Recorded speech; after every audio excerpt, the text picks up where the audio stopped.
Bueno, muy buenas tardes, amigos presentes que nos acompañan en este acto de singular significación para el Instituto, para el Inter-American Institute for Democracy, porque trata de resumir y de resumir la situación de uno de los países que es más geopolíticamente más interesante en nuestra región suramericana, que es Bolivia. Bolivia está localizada en el corazón de Sudamérica, y de allí que tenga una capacidad de influir en los procesos tanto políticos como económicos del resto de la región de una manera significativa. Hoy tenemos este programa que dice, intitulado Bolivia dijo no, y contamos con la presencia de muy distinguidos invitados, así como de miembros de nuestro directorio. Preside esta reunión el embajador Armando Valladares, una de las personas más importantes en lo que es en la dimensión de la lucha por los derechos humanos, y también en materia de enfrentamiento a la dictadura castrista y en general a todas sus ramificaciones en América Latina. Tenemos a don Sergio Bofill, que nos va a hablar del tema de Nicaragua, con que, como sabemos, es otra de los eslabones fundamentales en esta cadena de dominación y de control del poder que se inicia hace 60 años en Cuba y que empieza a florecer con los albores del siglo XXI, con el ascenso al poder en Venezuela de Hugo Chávez, que facilita el financiamiento del proyecto castrista y que ideológicamente es legitimado por el Foro de Sao Paulo, que es una de las creaciones del expresidente de Brasil, Ignacio Lula da Silva. Tenemos también, por supuesto, a Alexis Ortiz, ex alcalde, parlamentario, pero ahora lo más importante es que la ciudad de Miami ganó un poeta, porque sus libros más recientes son libros que incluyen poesía y el recuento de las actividades culturales tanto en nuestra ciudad como en nuestra América Latina. Contamos también con la presencia de Eva Sara Landau, que nos va a hacer una presentación sobre el tema de Bolivia. Vamos a tener unas reflexiones de Carlos Alberto Montaner, nuestro expresidente y autor de más de 30 publicaciones y una de las personas más respetadas dentro de la literatura hispana. Y finalmente vamos a tener a Carlos Sánchez Berzaín, exministro de varias carteras en Bolivia y además el creador de este instituto, gracias a cuya generosidad y dedicación podemos contar con esta casa para los libertarios latinoamericanos y para la gente que creemos en la libre empresa. Vamos a dar inicio dándole no va solamente a presidir este foro, sino también que lo va a moderar el embajador Valladares. Queríamos decirles que el programa tiene una pequeña modificación. Hemos recibido una carta del embajador Otto Reich y se las voy a leer porque es donde presenta sus excusas. Ya sabemos que en este momento Venezuela está viviendo unas horas definitorias de la crisis que ha venido experimentando en los últimos 5 años. Bueno, esta crisis que empezó hace 20 se ha agudizado hace 5 años con el colapso de la economía y con el aumento significativo de la represión. En estos momentos que hay un presidente interino y que hay las fuerzas democráticas del mundo lo acompañan, ese presidente interino, hay una especie de confrontación entre las fuerzas legítimas y de la usurpación e ilegitimidad. Y por supuesto Estados Unidos está siguiendo con mucho cuidado esto, y el embajador Otto Reich es uno de esos recursos que facilitan el análisis de la situación venezolana. Básicamente nos dice que tuvo que trasladarse a Washington porque lo llamaron de manera inesperada esta tarde, y que lamenta mucho no estar presente en el foro de Bolivia dijo no, que él estaba convencido de que era una iniciativa muy importante en la cual hubiera querido participar. Dice que lamentablemente, dentro de Europa y de los Estados Unidos, se ha puesto de moda de comentar denigrando de todo lo que la administración Trump dice o haga, y que él piensa que quizás este ruido y estos ataques absolutamente sin valor están oscureciendo la significación de los cambios que la administración del presidente Trump está realizando. No importa lo que pensemos sobre el presidente y su estilo personal, pero hay tres temas que él como líder está instalando en la agenda hemisférica. Esto significa que el presidente de los Estados Unidos ya no va a asistir a juegos de béisbol en Cuba, ni con la presencia de dictadores comunistas viéndolos mientras se ignoran los lamentos del pueblo de Cuba. Tampoco el Departamento de Estado va a seguir negociando para el futuro de Venezuela, ni tampoco se va a permitir más que un ex primer ministro de España, más interesado en proteger a sus compañeros socialistas, continúe traficando con los intereses de Venezuela, con los intereses de la democracia y del pueblo venezolano. Tampoco los Estados Unidos va a continuar ignorando la muerte en las calles en Venezuela como consecuencia del hambre y de la brutalidad policial. La política del presidente Reagan también significa que no va a haber altos funcionarios del gobierno norteamericano ignorando el comportamiento imperialista y de larga data de la más vieja dictadura que hay en el hemisferio, que es la de la familia Castro, que planea e implementa tácticas represivas que apoyan a los gobernantes de Venezuela, Nicaragua y Bolivia.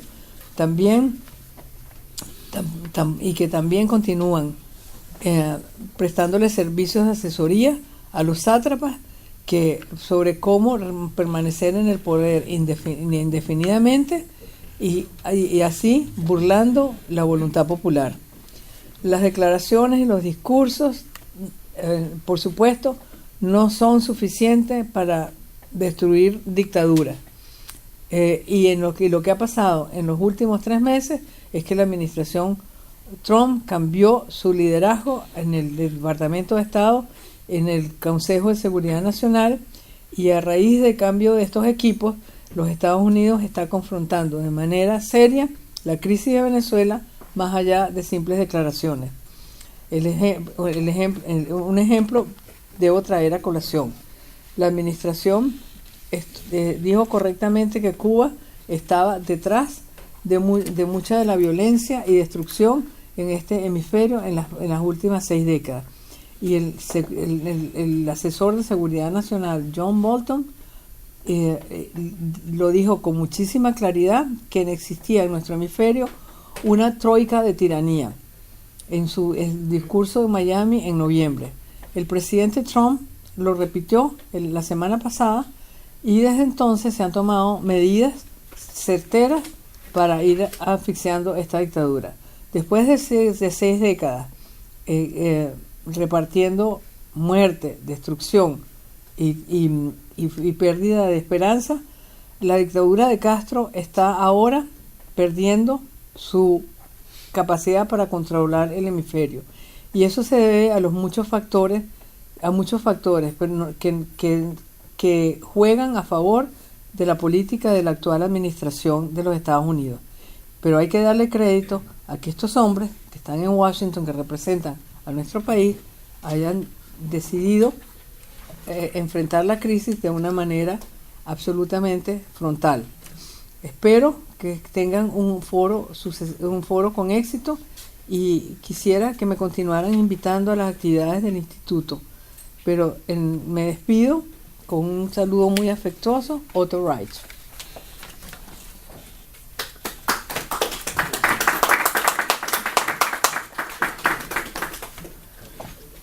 Bueno, yo quisiera empezar, antes de darle la palabra al embajador, a Carlos Alberto Montaner, yo quisiera decir que este foro sobre Bolivia, que tendremos que tener claro que Bolivia ocupa el territorio que podía denominarse el corazón de Sudamérica. Sus riquezas minerales son legendarias, como también lo es su capacidad para sobreponerse a las adversidades. Desde su creación en 1825, Bolivia ha luchado por mantener su soberanía e independencia ante el asedio de vecinos deseosos de hacerse con sus riquezas minerales y más recientemente con sus depósitos de litio y de coltán. Bolivia entra en la modernidad del brazo de don Víctor Paz Estenssoro, quien además de ser 4 veces su presidente, inicia el proceso de formación de las clases medias que logra multiplicar el consumo y atraer inversiones. A lo largo de la década de los años 80, Bolivia experimentó el flagelo del autoritarismo aliado a grupos delictivos cercanos a la producción de drogas. Para los años 90, Bolivia había instaurado su democracia y se encontraba en proceso de franco crecimiento y desarrollo a los mandatos de los presidentes Banzer y de Sánchez de Lozada.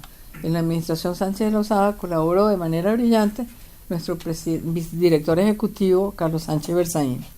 Pero al despuntar el siglo XXI, Bolivia pasó a formar parte significativa del entramado de poder ideado por Fidel Castro, financiado por Hugo Chávez y legitimado por el Foro de Sao Paulo, desde ese entonces Bolivia ha estado sometida al control de Evo Morales, quien representa la unión de los intereses del negocio de la droga con los del totalitarismo castrista. Este sistema, denunciado por primera vez desde esta institución y denominado socialismo del siglo XXI, ha terminado por congelar el proceso de modernización de Bolivia y de crear una plataforma antioccidental, anticapitalista y anti-innovación en el corazón de Sudamérica. La significación geoestratégica de Bolivia no puede ser objeto de disimulo.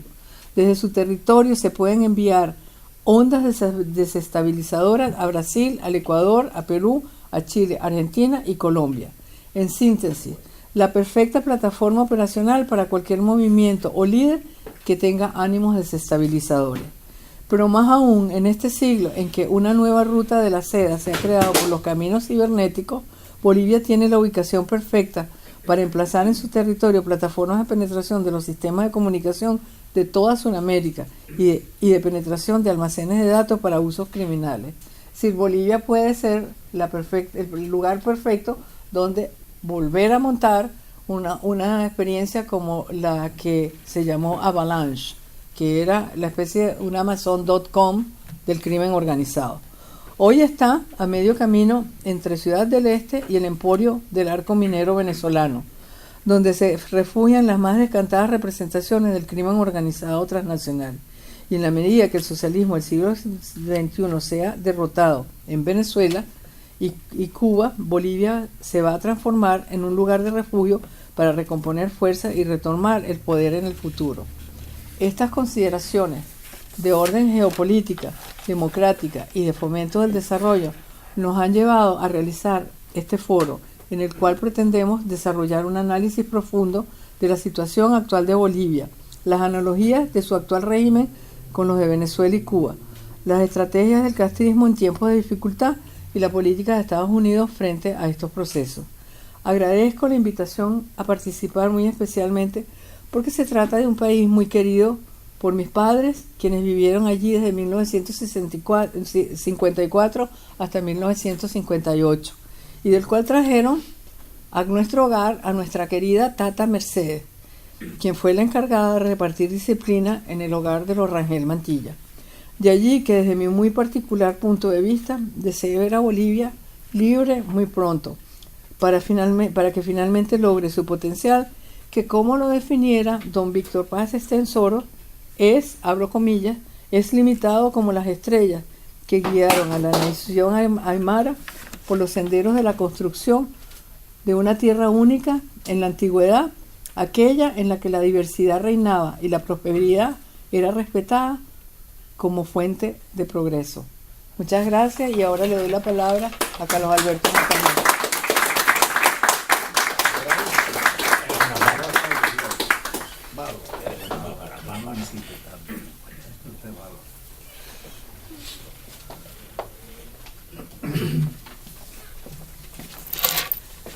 Muchas gracias, Beatrice. Bueno, esto va a ser muy breve. Siempre tengo presente la manera en que Mark Twain comenzó una charla diciendo: voy a ser muy breve porque ustedes no me han hecho nada. Es lo mismo. Queridos embajador Armando Valladares, Beatrice Rengel, Sergio Bofelli, Alexis Ortiz, Eva Sara Landau, Carlos Sánchez Berzaín y el embajador Otorray, que no está. El breve texto que sigue hoy ha sido utilizado en mi comentario habitual para la radio. Como muchos de ustedes saben, semanalmente hago 2 comentarios para la radio, uno para CNN, que también es sobre Bolivia, y un cuarto para la prensa escrita. Comienzo. Todos conocemos personas empeñadas en reelegirse como presidentes vitalicios de la República. Probablemente se trata de un mayúsculo error que suele terminar muy mal. En América Latina hay 3 tipos de Estado con relación a este candente asunto. Los que no permiten la reelección, como México, Colombia, Guatemala o Paraguay. Los que aceptan la reelección pero dejando un periodo intermedio, como Chile o Uruguay. Y los que autorizan la reelección indefinida, como las dictaduras de Cuba, Venezuela, Nicaragua y Bolivia. Los argumentos a favor de la reelección indefinida son absurdos. Desde que se violan los derechos humanos de los presidentes, que como si existiera el derecho a la presidencia vitalicia, hasta los que se sacrifican, esas personas que dicen sacrificarse por la voluntad popular que les pide incesantemente que continúen en el cargo. Eso suele ser un fraude. Los que esto alegan olvidan el juicio definitivo de Simón Bolívar. Decía Bolívar: nada es tan peligroso como dejar permanecer largo tiempo a un mismo ciudadano en el poder. El pueblo se acostumbra a obedecerle y él a mandarlo, de donde se originan la usurpación y la tiranía. ¿Por qué surgen estos tipos de presidentes vitalicios? A mi juicio hay varias razones que se retroalimentan, pero todas encarnan en una razón principal. Se trata de personalidades patológicamente narcisistas, convencidas de que son insustituibles. No han aprendido de los españoles el dictum de que el cementerio está lleno de personas insustituibles. A esta malsana atmósfera suelen contribuir los aduladores que jamás faltan en torno a los presidentes vitalicios. Adulan por debilidades de carácter, adulan por obtener privilegios y adulan sobre todo por miedo al poder omnímodo de los jefes máximos, de los grandes timoneles, de los Führer. No es necesario que los presidentes vitalicios sean superdotados. Incluso, no siempre, puede tratarse de sujetos mediocres. El narcisismo está al alcance de cualquiera, como demuestra el caso de Evo Morales, quien, pese a sus limitaciones intelectuales, es un narcisista clásico que jamás ha leído o leerá un libro y se ufana de decirlo. De una oscura manera le gusta incluso humillar a sus subalternos mejor formados que él mismo. No le importan las reglas o las leyes. El 29 de julio del 2008 en Cochabamba, en la inauguración de un gasoducto, llegó a decir, y lo cito textualmente: cuando un jurista me dice, Evo, te estás equivocando jurídicamente, eso que estás haciendo es ilegal, Bueno, yo le meto por más que sea ilegal y después les digo a los abogados, si es ilegal, legalícenlo ustedes. ¿Para qué han estudiado? Para Evo Morales se estudia para hacer trampas, no para servir mejor al pueblo. Y en realidad esto es muy grave. Los países que progresan y prosperan son los que confían en las instituciones y no en los líderes. Las grandes naciones son aquellas en las que casi todas las personas se colocan bajo la autoridad de la ley. Exactamente lo que hoy no sucede en Bolivia. Muchas gracias.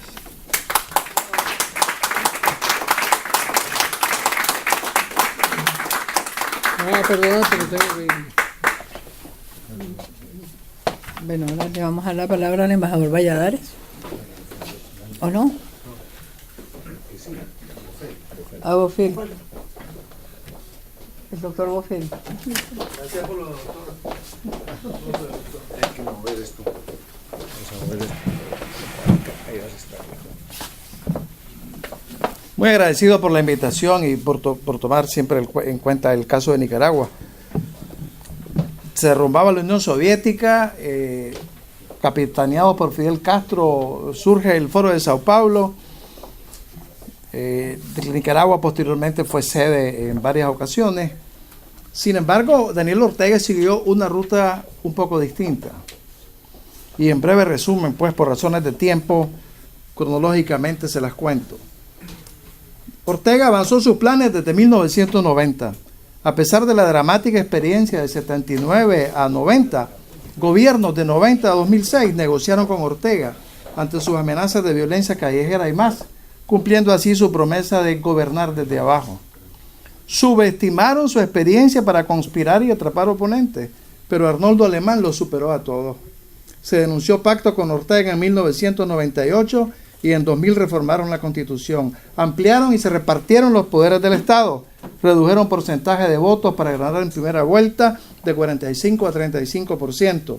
Alemán obtendría una diputación al dejar la presidencia en el año 2002. En Nicaragua, importante es saber, votar por un candidato presidencial implica votar por toda su lista de diputados, que de paso él lo ha escogido por lealtad personal. Una cadena perversa. Por ejemplo, los magistrados de la Corte Suprema de Justicia, nombrados por la Asamblea Nacional, escogen, supervisan, sancionan o premian a los jueces. Alemán perdió la inmunidad en 2002 precisamente por los votos sandinistas, aliados entonces de Enrique Bolaños, para enfrentar juicios de corrupción. En 2003 fue condenado a 20 años de prisión. Si en 2012 buscaba democratizar Nicaragua, democratizando partidos primero, Ortega comprendió que después de Alemán, él sería el próximo.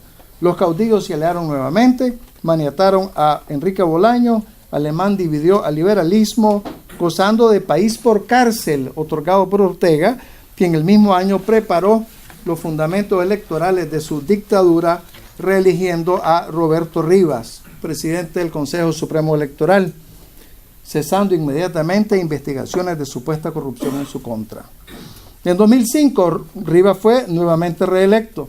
Ortega sometía ya no solamente los magistrados del Consejo Supremo Electoral, sino consejos departamentales, municipales, juntas receptoras de votos y la policía electoral. En noviembre de 2006, Ortega logra un supuesto 38% de votos. Las dos facciones liberales sumaron 54% de votos. El 8% del voto rural desapareció, es la fecha y no se conoce por quién votó 8% de los nicaragüenses que vivían en las áreas rurales. Aunque con 38 de 92 diputados, contaba con los diputados colaboracionistas en ese entonces. Debo destacar que la mayoría de la población nicaragüense nunca fue seducida por Ortega y que esfuerzos por unificación liberal no prosperaron por la intransigencia de Bolaños, de Alemán, a quien, misión cumplida, anularon su juicio en el año 2009. Responsables por Ortega en 2007 fueron políticos y funcionarios, unos inescrupulosos, otros con graves errores de juicio. A falta de opositores, el gran capital negoció con Ortega y la comunidad internacional mostraba muy poco interés. A Ortega le favoreció también que Estados Unidos estaba enfocado en Oriente Medio y la crisis financiera por la que atravesamos acá. También la salida de George Bush y llegada de Barack Obama, promotor de estériles diálogos y diplomacia privada. El sandinismo incluyó amenazas. En julio de 2009, Tomás Borges: todo puede pasar aquí, menos que el Frente Sandinista pierda el poder. Yo le decía a Daniel Ortega, decía Tomás Borges, podemos pagar cualquier precio, digan lo que digan, lo único que no podemos es perder el poder. Octubre de 2009, la Sala Constitucional de la Corte Suprema de Justicia declaró inaplicable el artículo constitucional 147 que prohibía la reelección presidencial. Noviembre de 2009, Hernán Estrada, Procurador General de la República, ante reclamos de ciudadanos y periodistas, dijo: bastaría un llamado del comandante Daniel Ortega a su militancia y no quedaría piedra sobre piedra. Enero de 2010, por decreto, Ortega ordenó, a pesar de términos vencidos o por vencerse, continuar en sus puestos a magistrados del Poder Electoral, Judicial, jefa de Policía, Ejército y otros. Roberto Rivas continuaría al frente del Consejo Supremo Electoral. Septiembre de 2010, el Pleno de la Corte Suprema ratificó el fallo y el Consejo Supremo Electoral inscribió a Ortega como candidato presidencial 2011. Noviembre de 2011, Ortega reelecto con supuesto 62.4% de votos, 63 de 92 diputados, 25 más que en 2006, sin contar con sus aliados. Ya podría reformar la Constitución. Noviembre de 2013, introdujo proyectos de reformas constitucionales, entre ellas elegir presidente por mayoría relativa, independiente del porcentaje, reelección indefinida de presidente, vicepresidente y alcalde, y eliminar la prohibición a familiares, allanando de esta manera el camino a Rosario Murillo para 2016. Diciembre de 2013, aprovechando festividades nacionales, navideñas, la Asamblea Nacional aprueba las reformas y las ratifica apresuradamente en enero de 2014. Abril 2014, Roberto Rivas es reelecto presidente del Consejo Supremo Electoral por cuarta vez. Junio de 2016, el Frente Sandinista aclama a Daniel Ortega y Rosario Murillo candidatos presidenciales. Ortega sentenció: observadores sinvergüenzas. Aquí se acabó la observación electoral. Julio de 2016, la Corte Suprema, a 4 meses de elecciones presidenciales, decreta expulsión de los 16 diputados opositores y los 12 suplentes, 28 en total, y entrega el Partido Liberal Independiente a nuevos directivos, denunciados en ese momento como aliados de Ortega. La fórmula presidencial que le haría contrapeso fue eliminada de un tajo. Ortega iría a elecciones sin oposición real. Agosto de 2016, grupos cívicos marchan, protestan y llaman a la abstención. Noviembre de 2016, Ortega se reelige con Rosario Murillo como vicepresidente. Del Consejo Supremo Electoral les entregó 72.4% de los votos y 71 diputados, 8 más que en 2011 y 36 más que en 2006.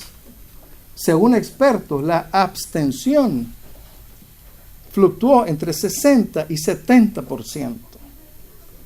Febrero de 2017, el Gobierno y Secretaría General de la OEA, Luis Almagro, firman memorando de reforma y observación electorales, criticado por estar dirigidas a presidenciales de 2021 y del que, tras las municipales 2017, no se supo más. Octubre de 2017, llega Wilfredo Penco de comitiva para observar municipales, enviado por el secretario general de la OEA, Luis Almagro, generando protesta. Penco avaló las elecciones de 2008, 2011 y 2016, cuando era delegado del Consejo de Expertos Electorales de Latinoamérica, CELA, creado en 2004 bajo la tutela de Hugo Chávez Frías. Su informe de 2017 avaló los resultados y afirmó que denuncias de fraude eran mediáticas. En 2017, los sandinistas alcanzaron 135 alcaldías, 10 más que en 2012, 30 más que en 2008 y 45 más que en 2004. Noviembre de 2017, Estados Unidos sancionó a Roberto Rivas con la Global Magnitsky Act. Renunciando en mayo de 2018, iniciadas las protestas cívicas de abril. Lo reemplazó Humberto Campbell, ex comandante guerrillero y amigo personal de Daniel Ortega. Importante señalar que de todas las elecciones de 2006 y 2007 están documentadas denuncias de fraude, alteración de actas y resultados electorales, entrega o retención de cédulas con criterios partidarios, sustracción de urnas, etc. Reportes de Unión Europea, Centro Carter y organismos internacionales no tuvieron mayores consecuencias. Ortega reprimió protestas desde el 2007. Fue la ciudadanía en redes sociales, organizaciones cívicas, ciertos medios de comunicación quienes mantuvieron encendida la esperanza de libertad generalizada a partir del 18 de abril de 2018, que Ortega intenta sofocar con terror. En 10 meses, cerca de 700 muertos, más de 700 secuestrados, cientos de desaparecidos, miles de exiliados, cierre de medios de comunicación. Hoy, políticos, empresarios, organizaciones internacionales y algunos ingenuos, más cómplices, ex cómplices y ex socios de Ortega, que parecen no conocer o conocer muy bien su naturaleza, buscan negociar con el dictador. En momentos cuando sabemos que la orden ejecutiva del presidente Donald Trump ha declarado el régimen de Ortega como una amenaza a la seguridad nacional de Estados Unidos, cuando está firmada y vigente la NICA Act, cuando Nicolás Maduro está a las puertas de su salida, cuando Evo Morales está desafiando peligrosamente la voluntad ciudadana. Este grupo de personas está tratando de proveerle la escalera, como decimos en Nicaragua, a Ortega, para que se baje del caballo, o en términos diplomáticos, el aterrizaje suave. Cuando sabemos en Nicaragua que no se puede convivir con el sandinismo, esa película ya la vivimos de 90 a 2006 y hoy estamos viendo los resultados. Giuseppe Tomasi de Lampedusa, en su novela El gato pardo de 1957, arroja la frase lapidaria en la boca de Tancredi: hace falta que algo cambie para que todo siga igual. Nicaragua ha padecido esto reiteradamente en su historia. Dios no permita que la historia se repita. Muchas gracias.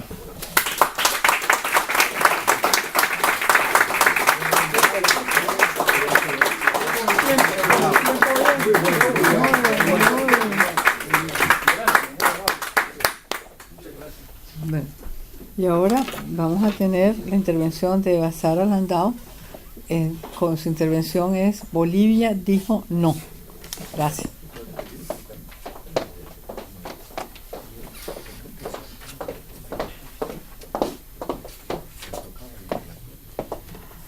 Muy buenas noches. Primeramente quiero agradecerle a la señora Rangel, increíble lo que dijo. Cualquier persona que hable bien de mi país y con la dulzura que usted lo hizo, créame, se gana todo mi amor. Gracias. De verdad me llegó.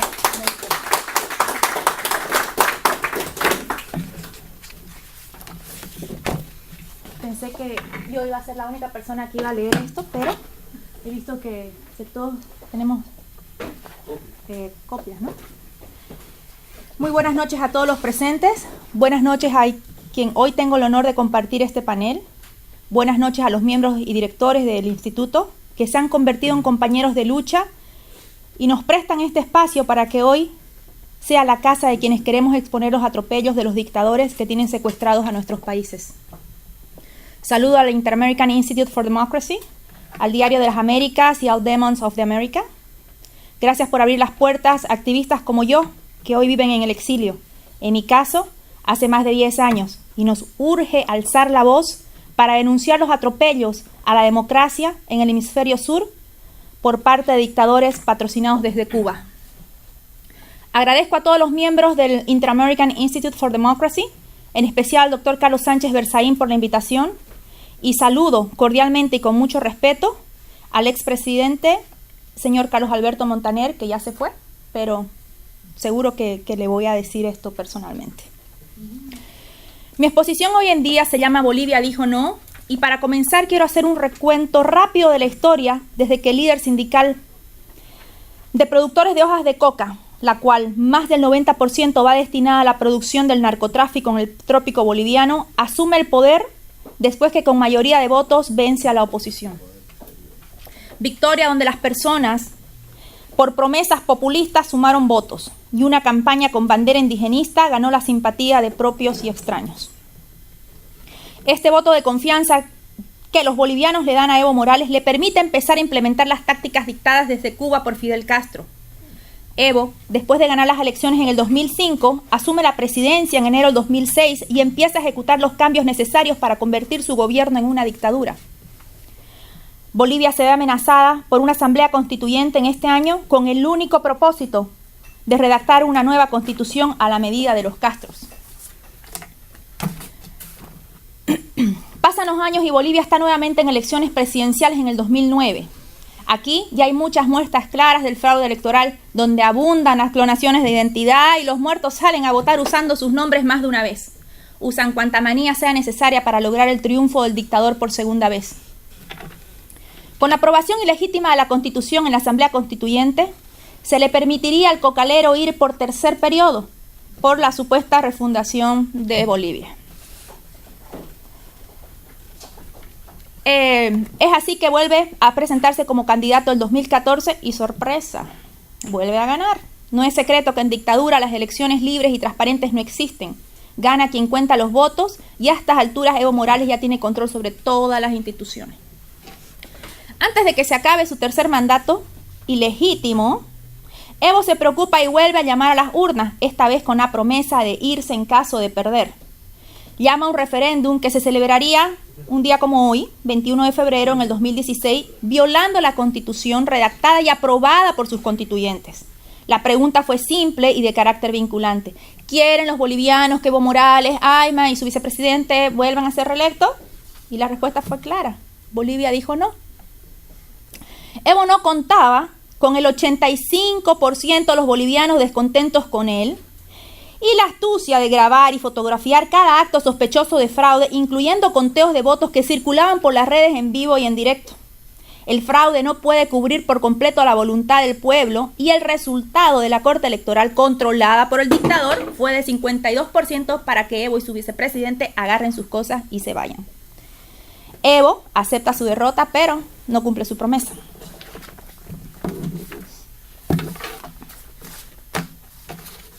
Desde el 21 de febrero, el dictador trata una y otra vez de desconocer y anular el referéndum.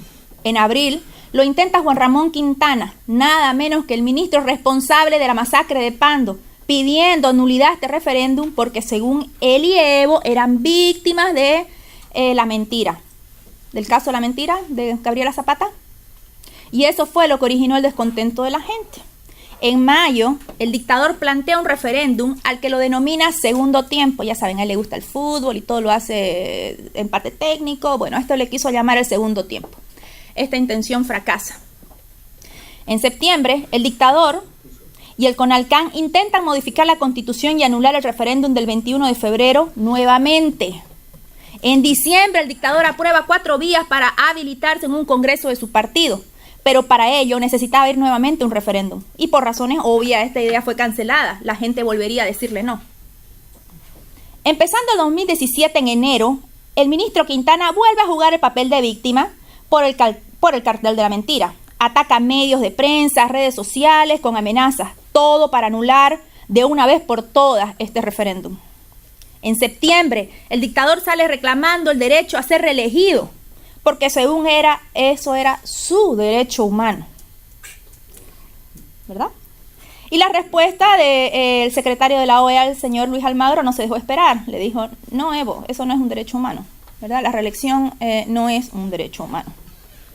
Después de todo esto, en noviembre, unos por serviles, otros por presión, el Tribunal Constitucional habilita al dictador para repostularse.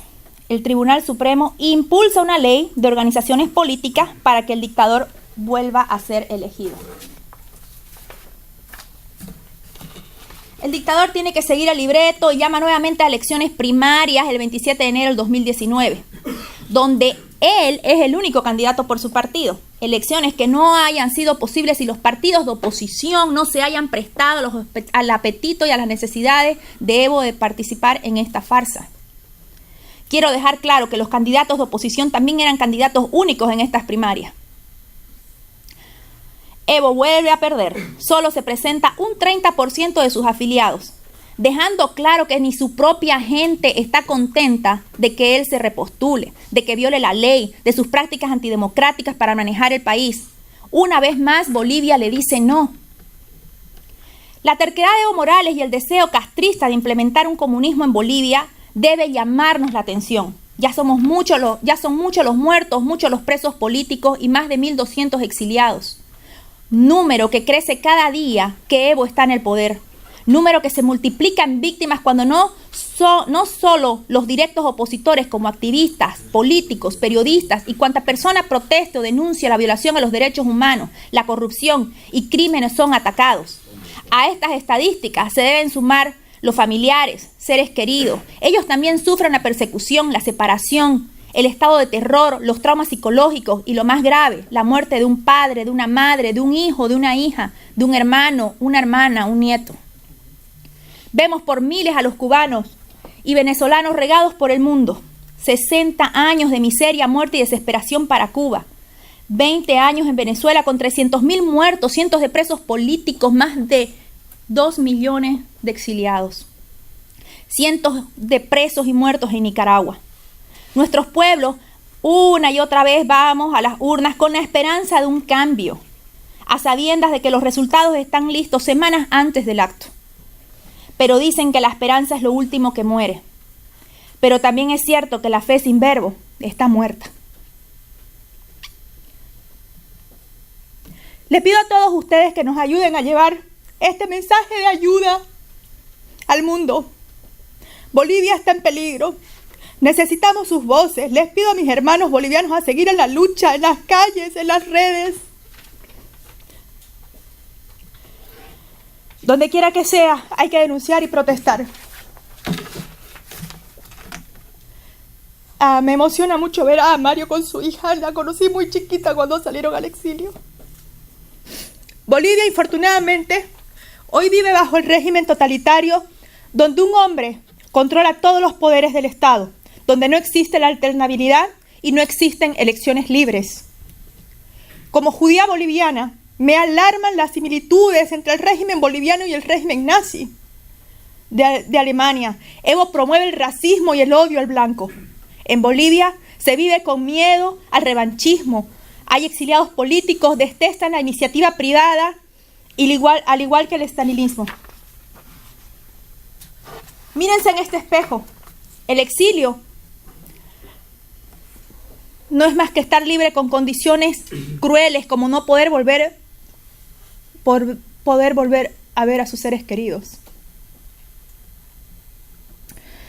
Una libertad condicionada a no poder volver a su tierra, llorar de lejos la pérdida de los que más amamos. Estoy segura que todos los que están en el exilio han perdido a alguien. Yo perdí a mi papá y a mi mejor amigo. Eso solo pasa cuando los que salimos somos pocos, pero cuando somos muchos, no hay tiranía que pueda con ello. Bolivia dijo no, y no puede existir poder local o extranjero que cambie nuestra voluntad. No podemos permitirnos que se rían de nuestro auténtico apego y defensa a la democracia. El 21 de febrero en Bolivia se celebra nuestro triunfo, pero de esta manera, pidiéndole al mundo entero que nos escuchen, que nos den una mano y que sean portavoces del dolor de no solamente los exiliados bolivianos, también los nicaragüenses, conozco muchísimo los venezolanos, los cubanos y pues todo el mundo que tiene que emigrar. Mi familia emigró de Europa y así, ahora me tocó a mí, a mis hijos, y esa cadena debe parar. Y me voy con eso, con el 21 de febrero se respeta. Gracias.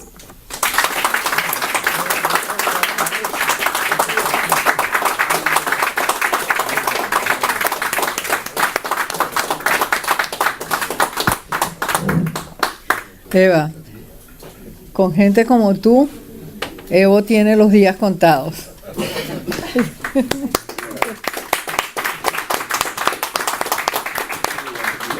Ahora le vamos a dar la palabra al exalcalde, exparlamentario y gran poeta, don Alexis Ortiz.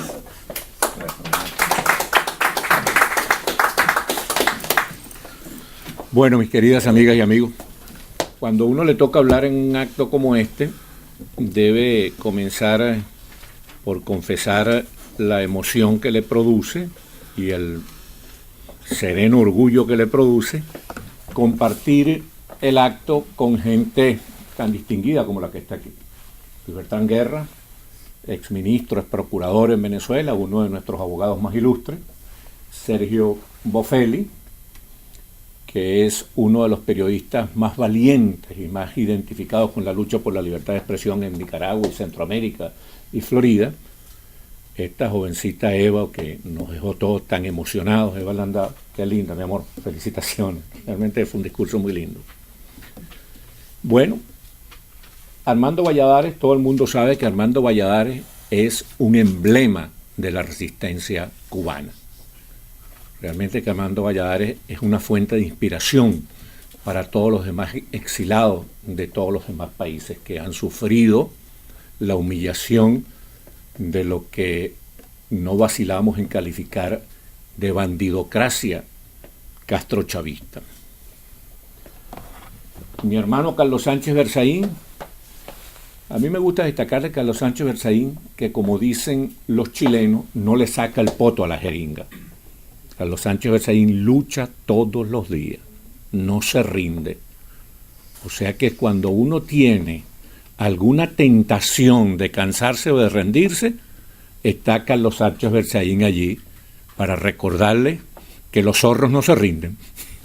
Eso es muy importante.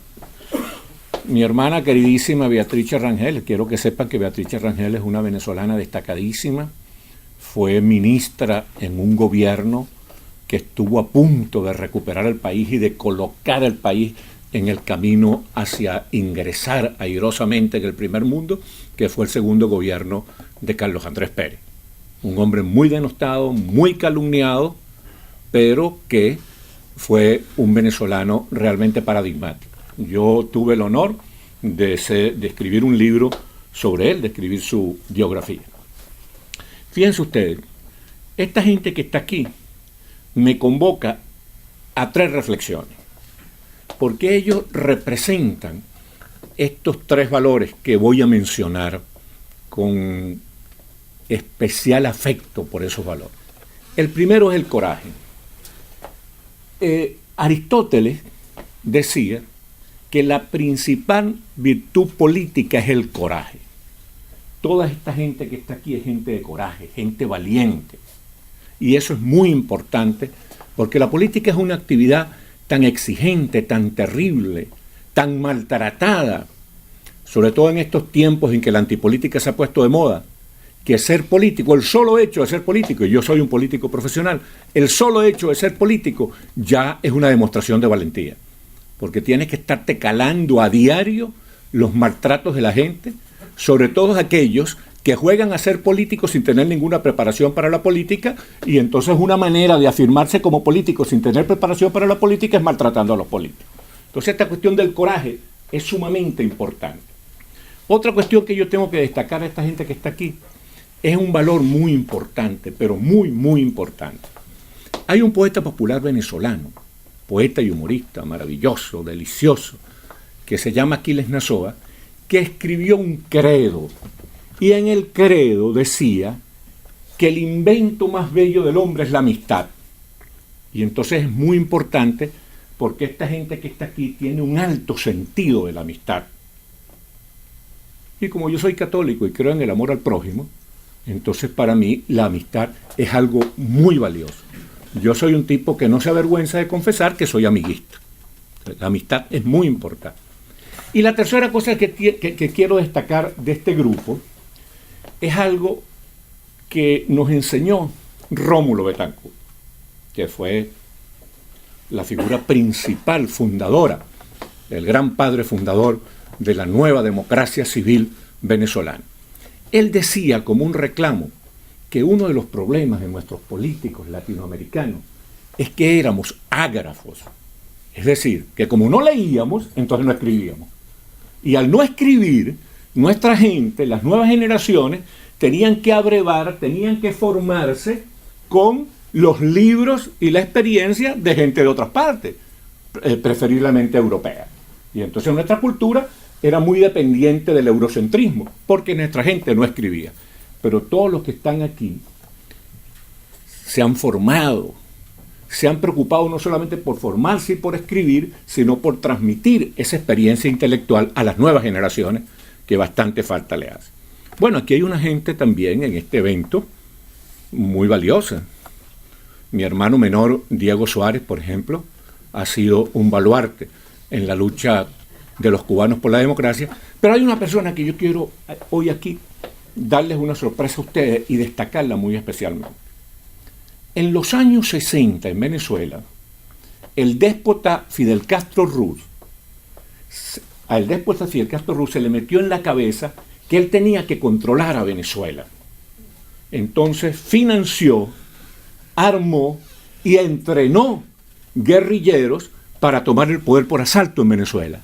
Y resulta que en esa década tan terrible en la cual Rómulo Betancourt pudo derrotar política y militarmente a Fidel Castro y ha sido el único líder, no solo de Latinoamérica, sino del mundo, que podía decir derroté política y militarmente a este pendejo, fue precisamente Rómulo Betancourt.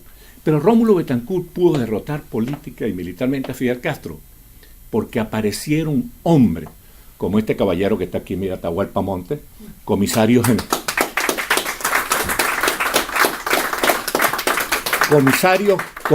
general de la policía venezolana. Los comunistas le tenían terror, porque ese era un hombre resuelto, rotundo, recio, que los enfrentaba, y los enfrentó con las armas en la mano y contribuyó a que la democracia venezolana se salvara. Por eso yo amo a Atahualpa Montes, que está aquí esta noche, porque pertenece a lo mejor de la historia venezolana.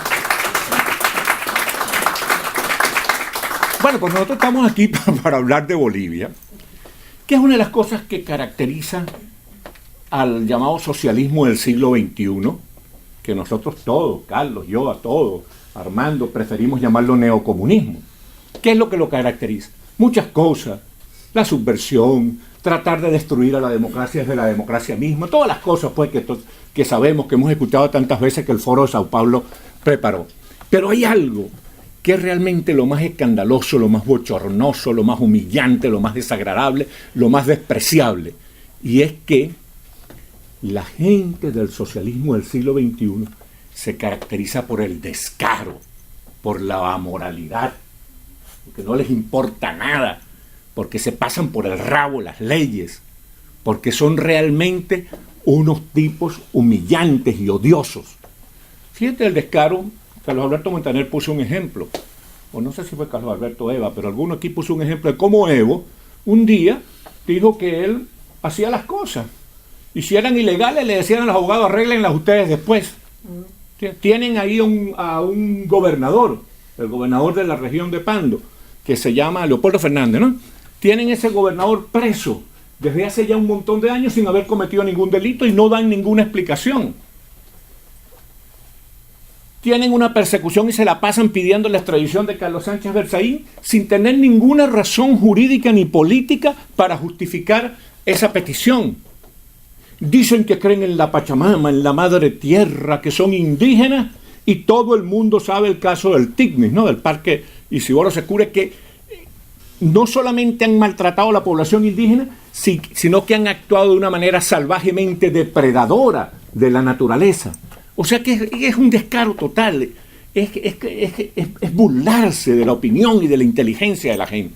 Eso es algo terrible que caracteriza a este socialismo del siglo XXI, del cual Evo es una de sus encarnaciones más lamentables.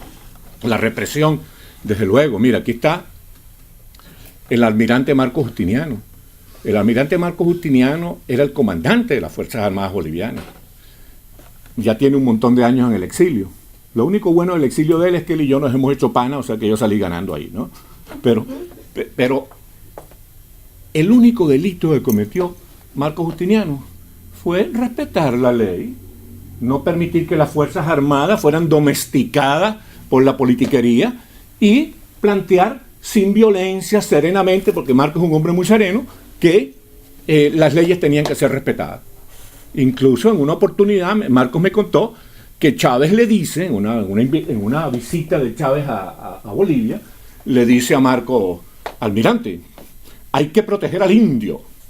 Entonces Marcos cometió lo que para ellos es un gravísimo error. Dijo: bueno, mire, yo no estoy aquí para proteger al indio, estoy aquí para proteger la legalidad, para proteger la Constitución. Entonces Chávez le dijo a Evo, en este lenguaje literario: mira, a este almirante hay que joderlo. Porque este hombre no va a ser útil para nosotros, para que nosotros hagamos lo que nos dé la gana con la Fuerza Armada. Aquí está Mario Bruno, que junto con Branko Marinkovic fueron líderes civiles pacifistas, y por ser líderes pacifistas resistentes a la dictadura, aquí están en el exilio. Bueno, y así podemos hablar de tantas cosas, de un dictador que es un analfabeta político, un rústico, un primitivo, un amoral, que es Evo Morales, y que es tan descerebrado que es el títere de un tipo colocado allí por la dictadura cubana para que lo controle, que es el vicepresidente Álvaro García Linera, que es el cerebro gris, el poder malvado detrás de la presidencia, para que Evo Morales, con su actitud de grandilocuente y charlatana, pueda seguir humillando a los bolivianos. Sobre estas cosas tenemos que reflexionar, porque en nuestros países tenemos que aprender de esta experiencia tan terrible, que no nos da la gana de entender que los problemas de la democracia se resuelven dentro de la democracia, que no debemos ilusionarnos con ningún caudillo mesiánico, con ningún salvador de la patria, que los superlíderes son una calamidad y producen grandes tragedias históricas, que la dirección de los países tiene que ser de un liderazgo colectivo, que no debemos enamorarnos de ningún líder, así como Chávez se enamoró como una quinceañera de Fidel Castro. Y cuando digo esto no estoy exagerando. Los venezolanos tienen que recordar una imagen de televisión que Fidel Castro estaba yendo en el avión, ¿no? Estaba saliendo de Venezuela en el avión. Y Chávez, eso no lo inventé, eso está, se puede conseguir en YouTube, tirándole besitos al avión. ¿Entiendes? Esos besitos que Chávez le tiraba al avión donde iba Fidel Castro llevaron a Venezuela a la ruina. Pero estamos hablando de Bolivia. ¿Qué es lo que está pasando ahorita? Que es una cuestión que tiene que preocuparnos, y con esto quiero terminar porque sé que estoy hablando demasiado.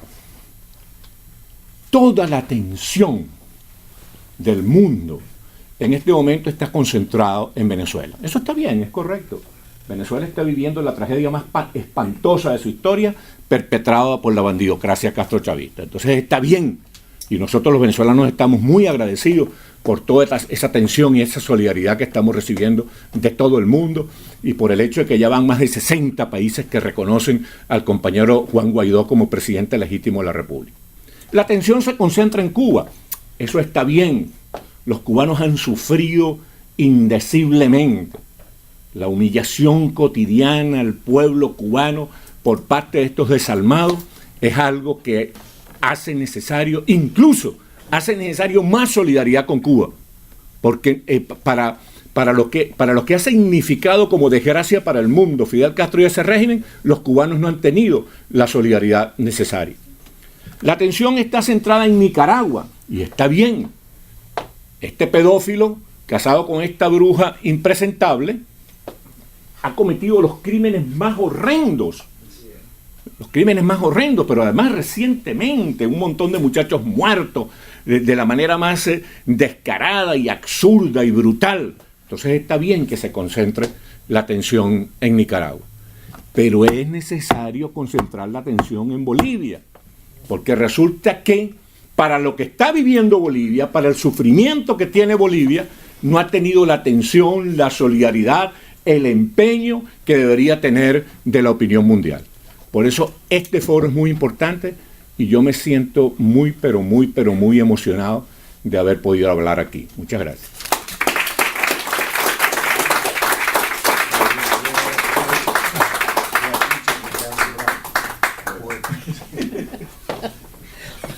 Y ahora vamos a tener las reflexiones de don Carlos Sánchez Berzaín.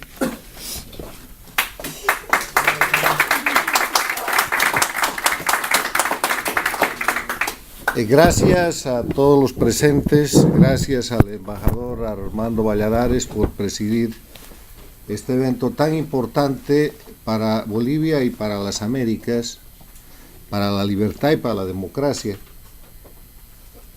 Quiero agradecer especialmente todos y cada uno de los discursos y las presentaciones que se han hecho aquí y ponderar que lo que se ha visto es que lo que pasa hoy día en Bolivia no es un proceso, un proyecto ni un sufrimiento boliviano. Es algo que ya ha pasado en Venezuela, en Nicaragua, con la misma metodología.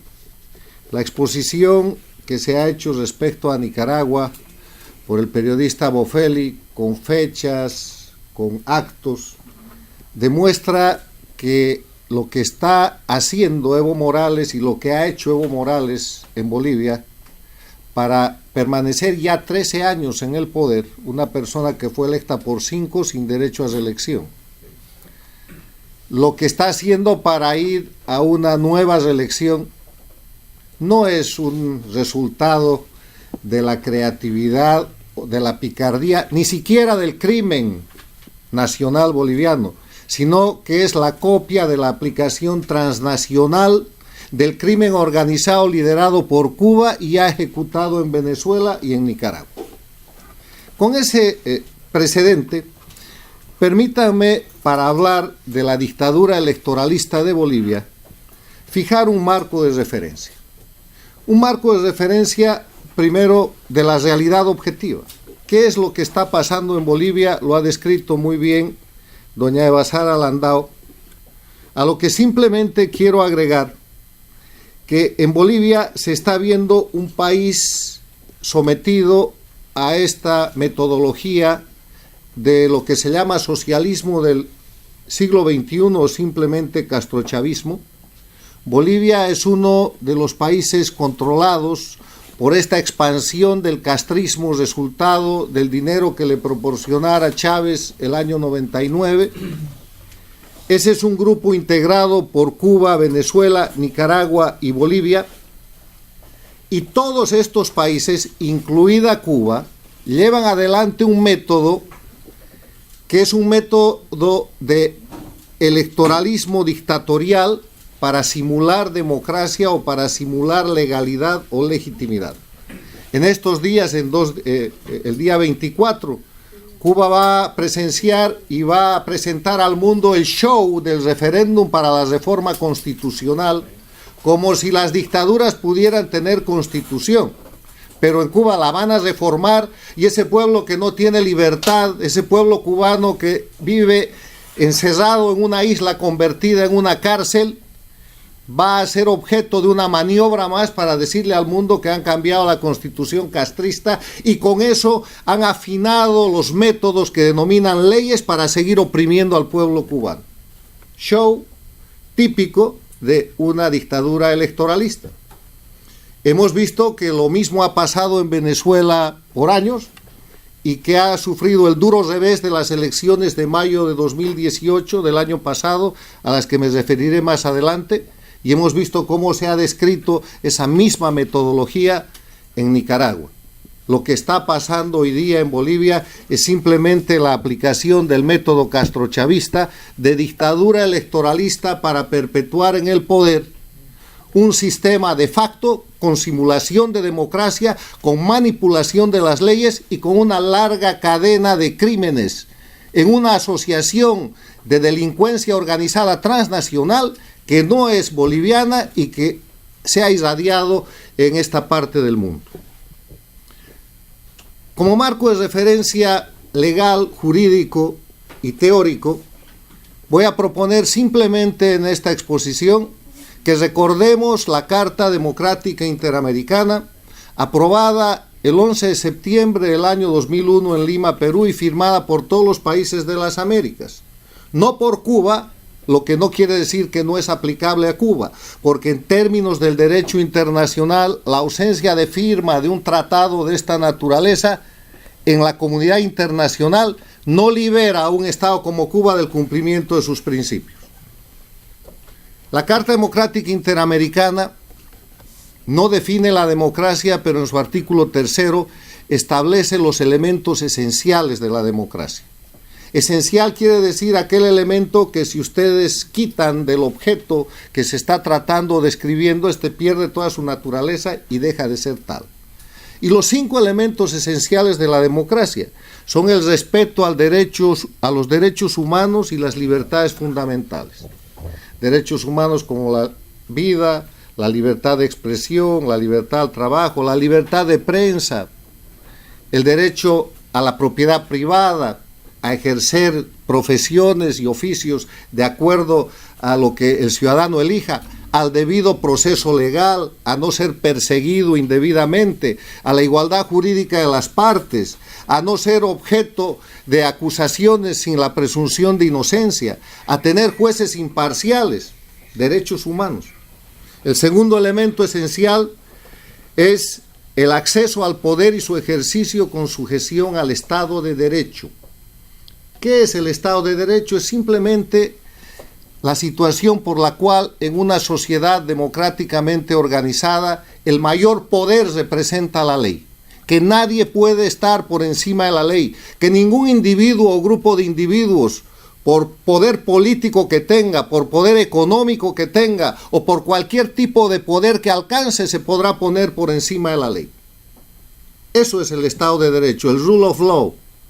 Y el Estado de Derecho marca precisamente uno de los señalamientos contra la gente que saliendo de la democracia se convierte en dictador, porque se reemplaza la voluntad de la ley por la voluntad de los dictadores. Y entonces vemos en los canales de televisión a Castro en su momento, a Chávez en su momento, a Maduro todo el tiempo, a Ortega en Nicaragua, a Evo Morales en Bolivia, hacer acusaciones, dictar sentencias, establecer mecanismos, modos, y después, como los relató aquí Montaner, a su grupo de abogados paniaguados dictar leyes infames, que son leyes que violan los derechos humanos, para cubrir los delitos cometidos por estos dictadores.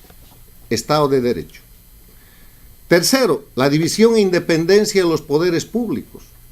Eso quiere decir que no puede haber poder absoluto en democracia, que los poderes se dividen para controlarse entre ellos y que son independientes precisamente para garantizar al ciudadano la posibilidad de tener garantía de libertad y garantía del cumplimiento de sus derechos fundamentales.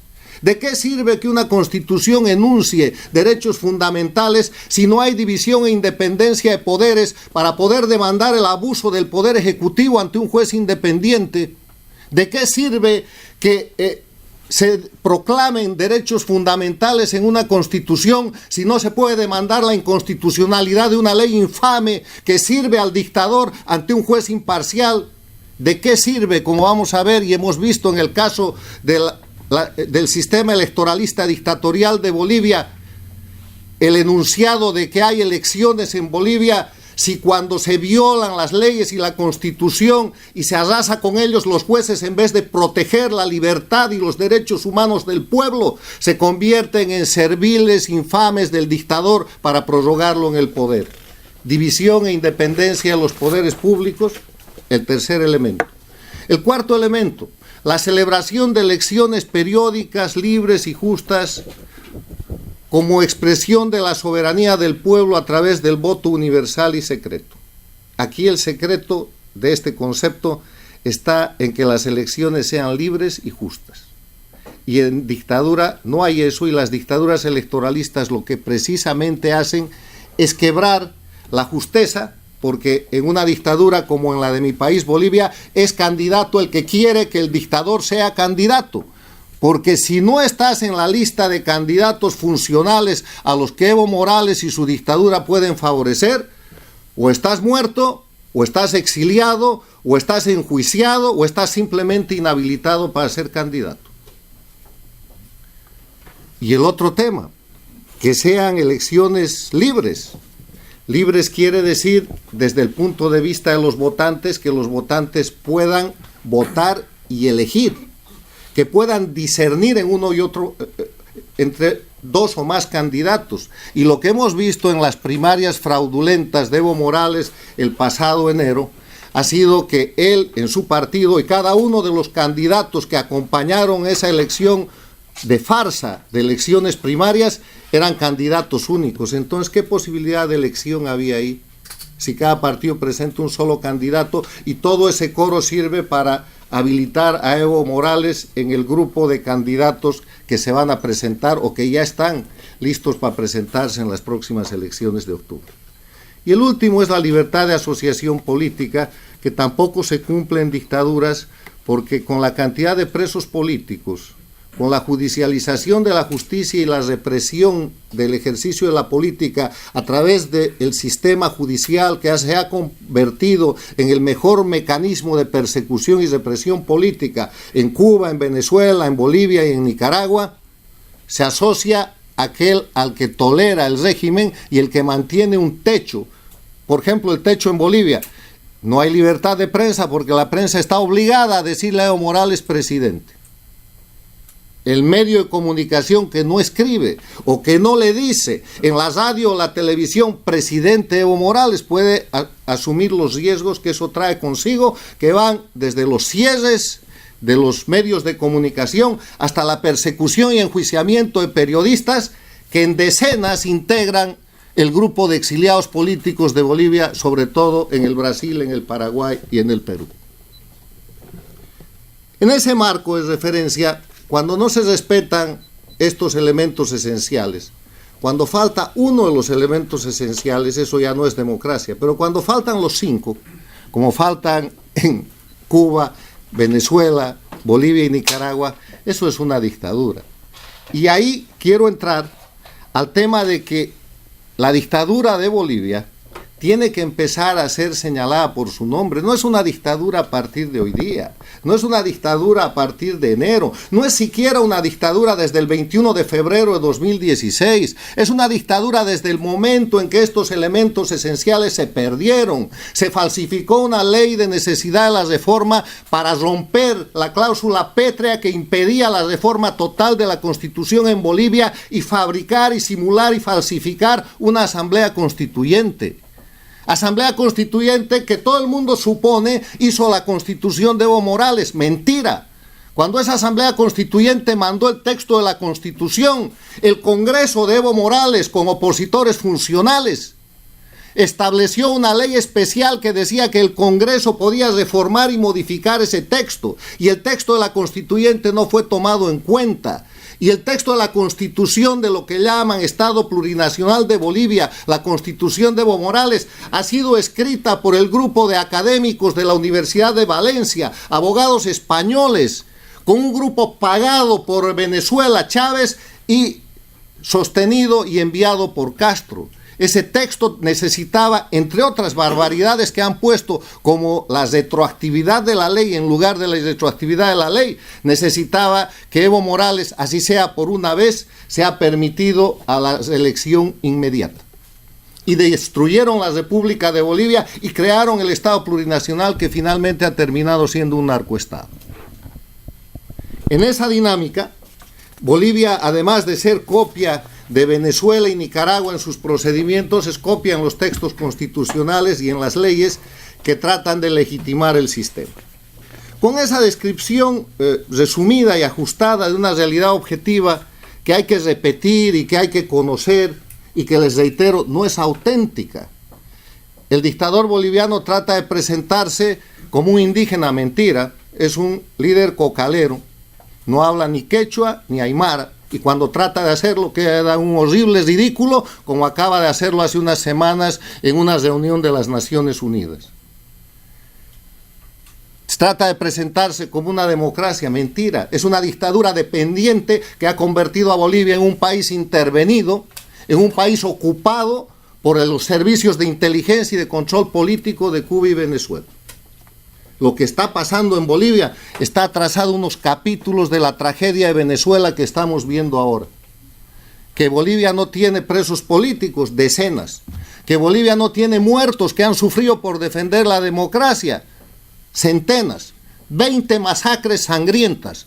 La masacre de la Calancha, la masacre del Hotel Las Américas, la masacre del Porvenir en Pando, la masacre de Cochabamba, donde han cobrado la vida, entre otros, del joven Urresti, la masacre de La Paz, la masacre de los centros mineros, 20 masacres. Lo que pasa es que en Bolivia Evo Morales perpetra las masacres puntuales y tapa eso con acusaciones a sus propias víctimas. La última masacre es una masacre en los Yungas de La Paz, porque Evo Morales se ha propuesto liquidar a los cultivadores de la coca legal, que están ubicados en una zona geográfica diferente en los Yungas de La Paz, para expandir los cultivos de coca ilegal, que además hacen producción de pasta a base de cocaína, de los cuales él es el dirigente perpetuo e indiscutible. O sea, un país como Bolivia, que no tiene ninguno de los elementos esenciales de la democracia, que tiene como jefe del Estado plurinacional, porque han liquidado la República de Bolivia, al dirigente máximo de los cultivadores de la coca ilegal, que produce el narcotráfico en Bolivia y que ha subido la producción de hoja de coca de 3.000 hectáreas que había en el año 2003 cuando derrocaron al presidente Sánchez de Lozada a más de 60.000 hectáreas que hoy día cultiva Bolivia, puede no ser una dictadura. Es una dictadura en un narcoestado. Y en ese escenario, termino ahora el marco de referencia, se quiere decir que se pueden hacer elecciones libres. Se quiere sostener que se pueden hacer elecciones limpias y que el próximo mes de octubre de este año los bolivianos van a elegir un presidente. En ese marco de referencia, en esa realidad objetiva, quieren convencernos los candidatos de oposición que le pueden ganar a Evo Morales, cuando Evo Morales es dueño de los jueces, del sistema de inscripción, del sistema de identificación puesto, entre otras cosas, en manos del régimen castrista de Cuba. Cuba es la que maneja los carnés de identidad y los pasaportes en Bolivia, y el sistema de identificación donde está penetrado el servicio de inteligencia para controlarnos a todos. Manejan la inscripción ciudadana, el Tribunal Supremo Electoral está sometido a Evo Morales. No hay un juez que se atreva a declarar la ilegalidad de ninguno de estos actos, porque el juez que lo hace es inmediatamente enjuiciado, encarcelado, perseguido. Hay jueces y fiscales en el exilio, hay otros en la cárcel, y los jueces que sí acompañan al gobierno, después de terminar su periodo de jueces, son beneficiados con cargos de subsecretarios, cónsules, embajadores. En ese escenario estamos yendo a una elección el próximo octubre de este año, y tratan de hacerle creer desde el sistema dictatorial, con el aparato y el poder económico que tienen Cuba, Venezuela, Nicaragua y Bolivia, que en Bolivia habrán elecciones libres. De eso es de lo que trata este tema, este foro, pero no sería completa esta presentación si es que no lanzáramos unas cuantas ideas, unas cuantas propuestas de qué hacer ante esa situación. Esa es la descripción, ese es el diagnóstico. Podemos coincidir en la gravedad de la situación de la patria. Yo la he resumido en mi último libro, que dice Bolivia, la patria está cautiva. El título del libro es El mapa de mi país, en los colores de la bandera, rojo, amarillo y verde, encadenado, y cada eslabón de la cadena es el narcotráfico, la ausencia de Estado de Derecho, la violación de derechos humanos, la falta de elecciones libres, cada uno de los elementos que hemos descrito. Pero hay cosas que se pueden hacer, y esta noche hago algunas propuestas al pueblo de Bolivia, que está luchando, porque el pueblo de Bolivia no ha dejado de luchar. Mientras nosotros estamos aquí en este foro, hoy día en Bolivia han habido manifestaciones, marchas, expresiones de rechazo a la dictadura, y han habido expresiones de apoyo al 21 de febrero, cuando Bolivia dijo no. Pero la estrategia de la dictadura boliviana, con su oposición funcional, es la estrategia de decir estamos en elecciones. La misma estrategia que les ha servido para tapar la bochornosa pérdida del mar boliviano que han hecho en La Haya hace unos meses por segunda vez.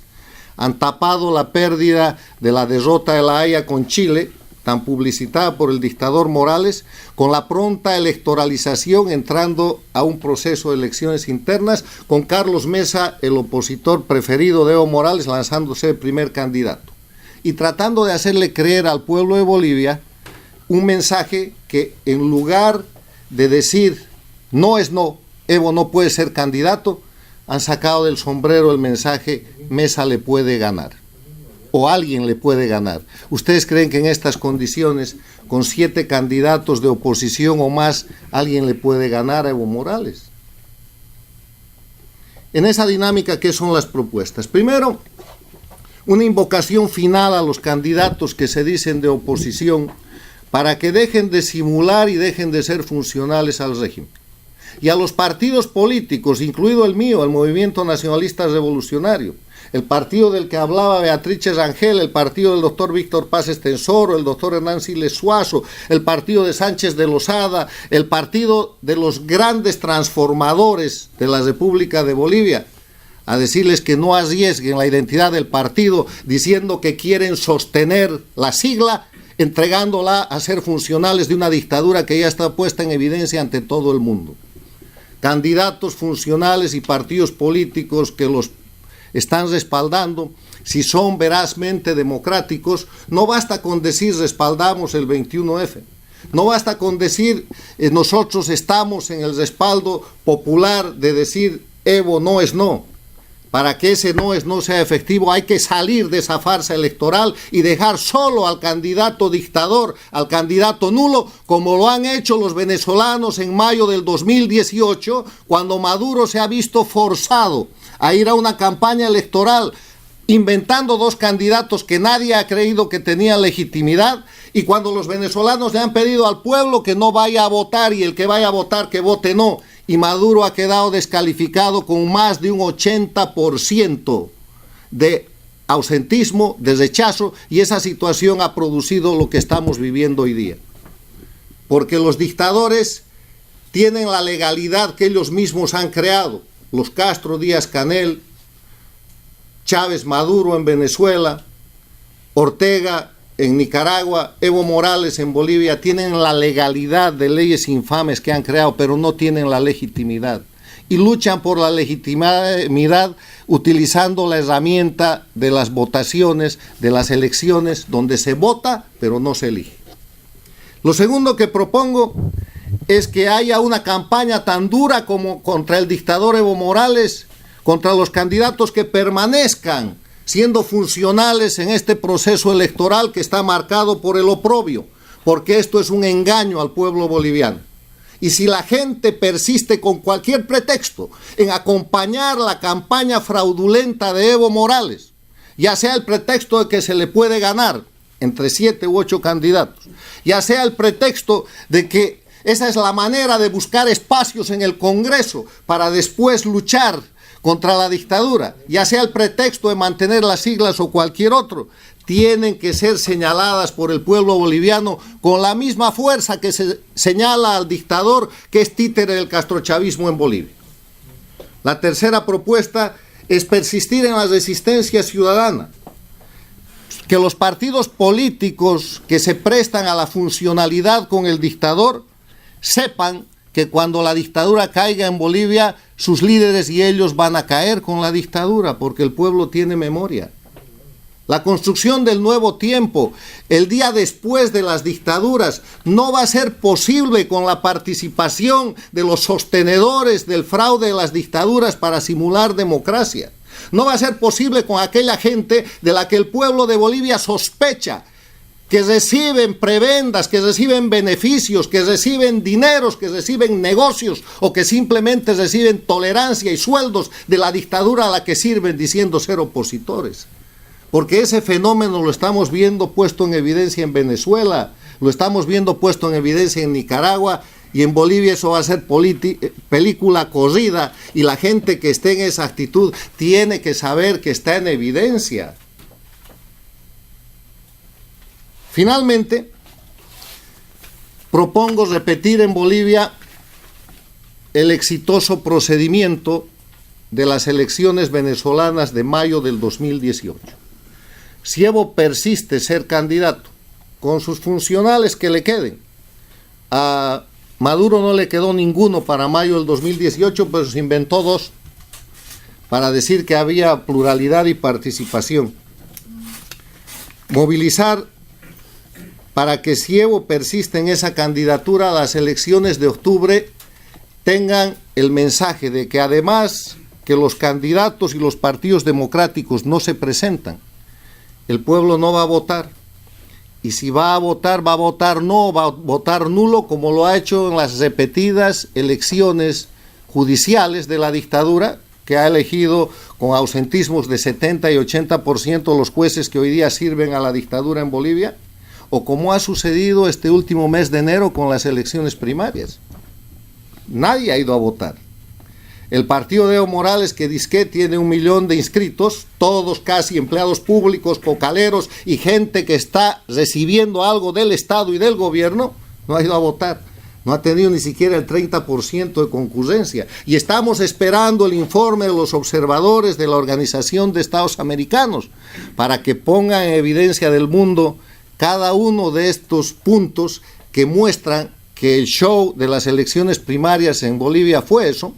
Fue una simulación de no había competencia, no había libertad, no había posibilidad de elegir. Se trataba de un evento en el que se votaba, pero no se elegía.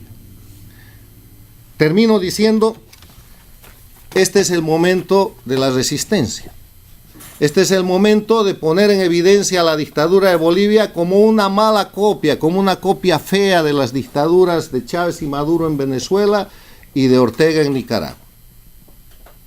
Este es el momento de que los bolivianos tenemos que saber que no debe ser necesario llegar a las situaciones de crisis, desesperación de Venezuela y de Nicaragua para recuperar la democracia en Bolivia. No es para salvar la democracia. La democracia en Bolivia está rota y perdida hace años. Es para recuperar la democracia, porque no hay democracia en un país con presos políticos, en un país con perseguidos políticos y en un país con exiliados políticos. Si ustedes ven un exiliado o un refugiado político por persecución política judicializada, ese país ya no es democracia. Concluyo invocando a mis compatriotas que en este 21 de febrero estamos todavía a tiempo de evitar que Evo Morales sea candidato en octubre de este año. Pero si por la fuerza persiste, porque tiene todo para persistir, tiene las Fuerzas Armadas, la policía a sus órdenes, maneja todos los poderes del Estado, todo el dinero, está sujetando la crisis económica que ya debió haber estallado en Bolivia, la está sujetando para después de la elección, mantiene controlado y estabilizado el cambio del dólar, mantiene el precio de la gasolina, controla la oposición, tiene controlada también la prensa porque no hay libertad de prensa. Si no fuera por las redes sociales no habría posibilidad de luchar por la libertad y la democracia en Bolivia. Decirle al pueblo de Bolivia que en estas condiciones estamos a tiempo de lograr que Evo Morales no sea candidato, y que si es candidato vamos a hacer toda la lucha necesaria para que esas elecciones de octubre sean una prueba de dictadura en vez de ser una prueba de democracia, y le vamos a ganar al dictador Morales la legitimidad por la que está peleando, mostrándole al mundo que Bolivia es una dictadura castrochavista, dependiente, que ha ocupado y sometido al pueblo de Bolivia. Muchas gracias.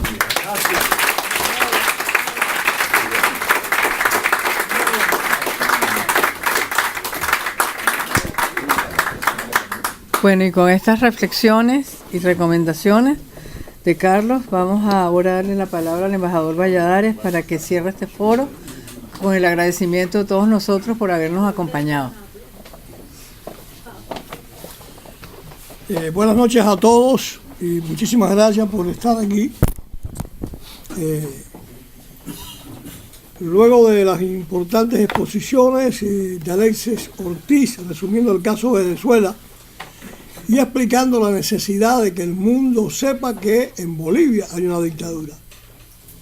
De Sergio Bofelli mostrando la situación de Nicaragua, de Bazar Alandó explicando cómo Bolivia le dijo no a la reelección indefinida, de Carlos Alberto Montaner con sus importantes aportes sobre la perpetuación indefinida en el poder, y de Carlos Sánchez Berzaín demostrando por qué Bolivia es una de las dictaduras electoralistas. Permítanme resumir las constataciones históricas. 1.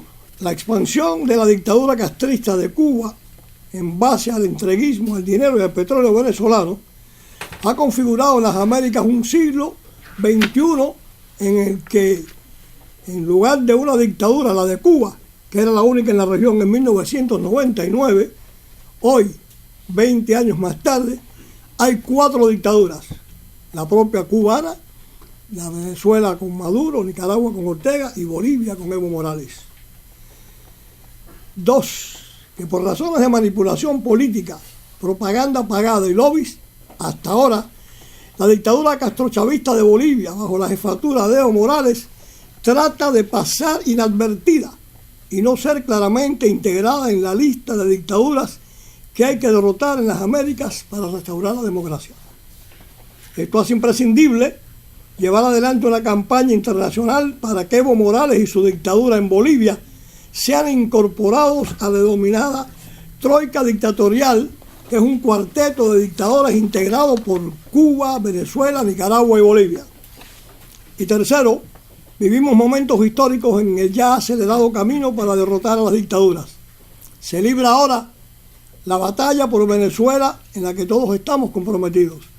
Siguen Cuba, Nicaragua y Bolivia, donde también se está luchando. Se trata de un grupo de países controlados por el mismo sistema de crimen organizado transnacional que ha reemplazado la política por el delito diario para permanecer indefinidamente en el poder.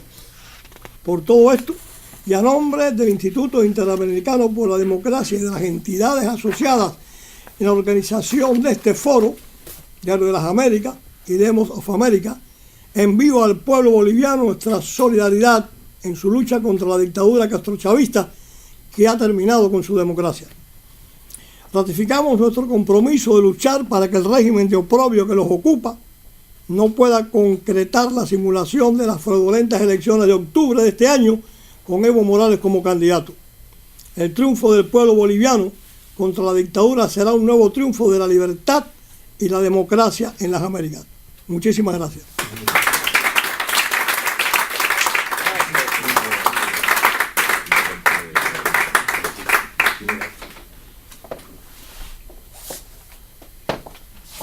Pero damos por terminado este acto agradeciéndoles a los presentes que nos hayan acompañado, así como quienes están siguiéndonos cibernéticamente. Buenas noches.